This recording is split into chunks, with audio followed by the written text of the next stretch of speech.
नाचल जा का हमारो मनवा लालची आता। हाँ हाँ चला नाचल जा, चला हो जाने मन नाच लियल जा। ए चमेलिया का पाहुना बजावा तो होता नहीं।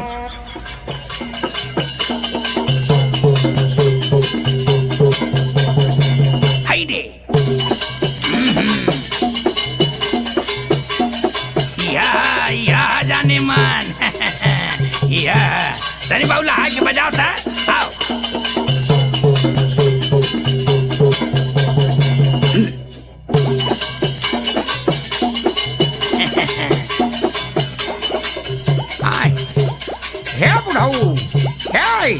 हे बाबू एक बाबू बंद कर कैसन हो साड़ू भाई, कैसन बंद कर डाला गाना मा? अरे लवलापुर माँ बंद करैनु हो कैसा नी नाच गाना लेके लवंडी लवंडा घर में आयल हुए। अरे बूढ़ी बड़ी खुशी का बात ये नाचा तू हूँ।